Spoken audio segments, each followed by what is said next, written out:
Bismillahirrahmanirrahim. Assalamualaikum warahmatullahi wabarakatuh.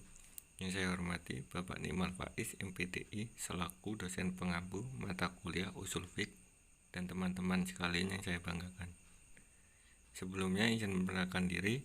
Nama saya Bagas Pamungkas, NPM 2201011017, kelas F, jurusan Pendidikan Agama Islam, Fakultas Tarbiyah dan Ilmu Keguruan, Institut Agama Islam Negeri Metro.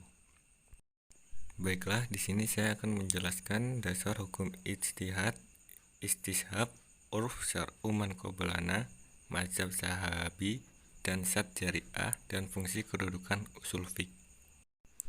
Yaitu yang pertama, dasar hukum ijtihad. Al-Quran yang dimaksud menaati Allah dan Rasulnya dalam ayat tersebut adalah mengikuti sesuatu yang telah diketahui melalui nas Al-Quran dan As-Sunnah.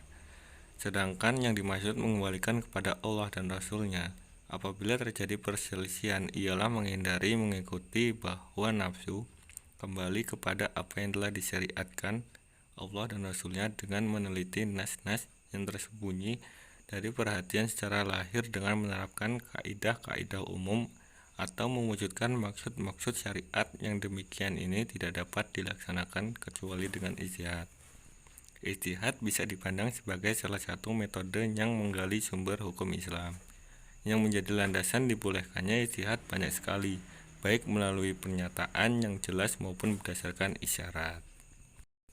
Yang kedua yaitu pengertian istishab. Secara etimologi, istishab berarti meminta ikut secara terus-menerus. Istishab secara harfiah mengakui adanya hubungan perkawinan.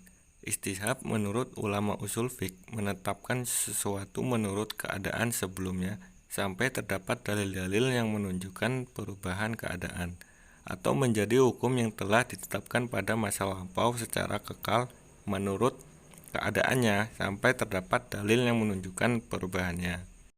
Menurut Abdul Karim Zaidan, ahli usul fiqh berkebangsaan Mesir, istishab berarti menganggap tetapnya status sesuatu seperti keadaannya semula selama belum terbukti adanya sesuatu yang mengubahnya. Yang C, pengertian urf. Al-urf adalah segala sesuatu yang biasa dilakukan orang, baik dalam kata qauli maupun dalam perbuatan amali. Di antara contoh urf qauli ialah kata walad, yang biasanya untuk anak laki-laki bukan anak perempuan. Contoh urf amali ialah jual beli yang dilakukan dengan serah terima tanpa menggunakan kata-kata ijab kabul. Urf dibagi menjadi dua, yaitu urf sahih dan urf fasid. Sini yaitu D, pengertian syar'u man qablana. Yang dimaksud syariat sebelum kita adalah syariat agama yang ada sebelum diutusan Nabi Muhammad, seperti syariat Nabi Ibrahim, Nabi Musa, Nabi Isa, dan lain sebagainya. Pada prinsipnya, syariat yang diperuntukkan Allah bagi umat terdahulu mempunyai asas yang sama dengan syariat yang dibawa Nabi Muhammad.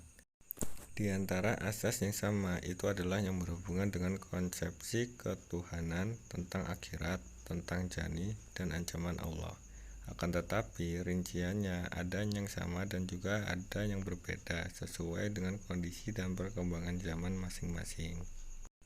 Yang E yaitu pengertian mazhab sahabi. Yang dimaksud dengan mazhab sahabi adalah pendapat sahabat Rasulullah SAW di dalam masalah ijtihadiyah. Jumhur ulama berpendapat bahwa mazhab sahabi tidak menjadi hujah. Alasannya karena Allah tidak mengharuskan mengikutinya. Yang wajib diikuti adalah semua yang telah diperintahkan oleh Al-Quran dan As-Sunnah. Sementara itu para sahabi juga orang yang maksum. Dan yang M yaitu pengertian syad jariah.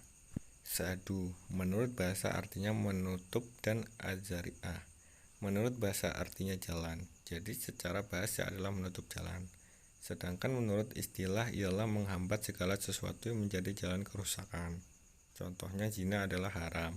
Maka melihat aurat wanita yang membawa kepada perzinahan adalah haram. Begitu juga sholat Jumat adalah wajib. Maka meninggalkan jual beli pada waktu sholat Jumat demi melaksanakan sholat Jumat adalah wajib. Untuk menempatkannya dalam bahasan sesuai dengan yang dituju, kata jariah itu didahului dengan sadu yang artinya menutup. Maksudnya adalah menutup jalan terjadinya kerusakan. Dan yang G, pengertian fungsi kedudukan usul fiqh. Usul fiqh merupakan satu metode penelitian syariah yang digunakan untuk menganalisa berbagai hukum fiqh berkaitan dengan aktivitas ekonomi syariah kontemporer. Kedudukan hukum hasil ijtihad. Prakodifikasi usul fiqh. Kajian ini menjelaskan bahwa ijtihad telah ada sejak Nabi Muhammad SAW masih hidup dan terus berkembang seiring berkembangnya Islam. Ijtihad lahir karena merupakan refleksi logis dari pergumulan berbagai situasi di masyarakat yang menuntut untuk dicarikan solusinya. Namun yang perlu diperhatikan, tidak semua orang bisa melakukan ijtihad karena ijtihad harus menggunakan ilmu usul fiqh. Ijtihad yang dilakukan dengan sembrono bisa menghasilkan produk hukum yang sesat seperti yang banyak terjadi di masa ini. Baiklah, itu tadi materi yang bisa saya sampaikan. Kurang lebihnya saya mohon maaf, dan kepada Allah saya mohon ampun. Dan saya akhiri, walaful mu'afiq ila wa mitorik. Wassalamualaikum warahmatullahi wabarakatuh.